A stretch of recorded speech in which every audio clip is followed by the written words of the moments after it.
प्रधानमंत्री नरेंद्र मोदी जी को, गृह मंत्री अमित शाह जी को माफी मांग लेनी चाहिए। माफी मांगने से आदमी छोटा नहीं होता। यदि आप संविधान से और संविधान निर्माता बाबा साहब के मामले में माफी नहीं मांग सकते, आपने गलत बोल दिया, गलती मानने से आदमी बड़ा बनता है। लेकिन बीजेपी के नेताओं की माफी मांगने की आदत नहीं है। अब बीजेपी ने क्या किया, घूम फिर के राहुल गांधी को टारगेट किया और झूठी एफआईआर दर्ज कर ली। बीजेपी के लोग, वो राहुल गांधी कह रहे हैं आप क्लिप देख लो। तो बाबा साहब के मुद्दे से ध्यान हटाने के लिए आप राहुल गांधी की पीठ के पीछे खड़े हो गए। लेकिन राहुल गांधी और पूरा देश संविधान के पीछे खड़ा है, बाबा साहब के पीछे खड़ा है। और ये देश की आवाज का अपमान है, बाबा साहब का अपमान है। माफी मांगने से यदि ये छोटे हो रहे हैं बीजेपी वाले, तो सुन लेना, देश इनको छोटा करेगा। ये डबल इंजन की सरकार है, धुआं फेंक रही है, कोयला है नहीं इनके पास। और बेरोजगारी से नौजवान आत्महत्या कर रहा है। क्या है हालात, महंगाई, गरीबी, बेरोजगारी जबरदस्त है। आप अब तक हिंदू मुसलमान को लड़ाकर, हिंदुओं को डराकर वोट ले रहे थे। अब आपने जातियों को लड़ाना शुरू कर दिया। वो समरावता गांव है राजस्थान में, 200 गाड़ियां जला दी पुलिस ने, अंदर घुस के मारा। ST SC के लोगों को ज्यादा मारा, जनरल कास्ट के लोगों को मारा, सबको मारा। आप सब जगह जुल्म कर रहे हो। और राजस्थान में तो हालात बहुत खराब है। ये यहाँ की सरकार तो कुछ समझती नहीं है।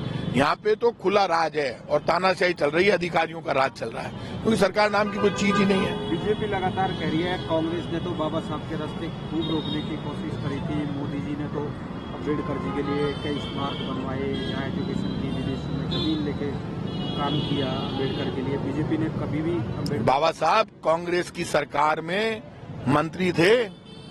पंडित नेहरू ने बाबा साहब को और श्यामा प्रसाद मुखर्जी, जो बीजेपी के, जिन्होंने बीजेपी और जनसंघ और RSS बनाई, उन श्यामा प्रसाद मुखर्जी को इन्हीं पंडित नेहरू ने बुलाकर और मंत्री बनाया।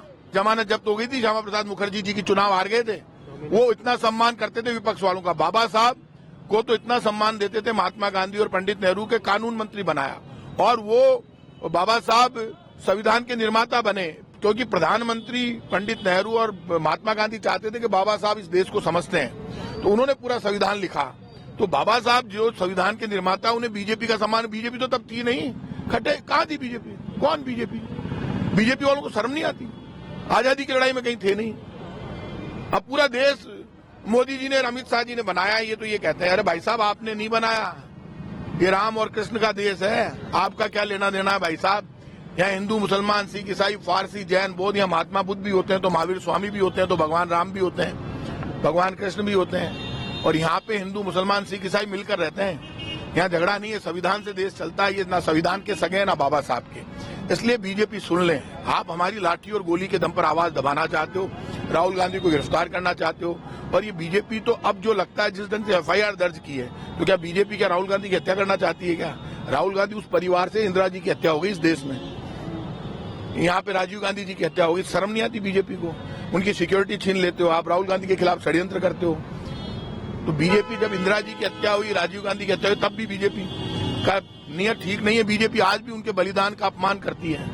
तो ये वही बीजेपी है। तो राहुल गांधी के खिलाफ भी ये षड्यंत्र कर रहे हैं, लेकिन राहुल गांधी के साथ देश खड़ा है और देश का आशीर्वाद है।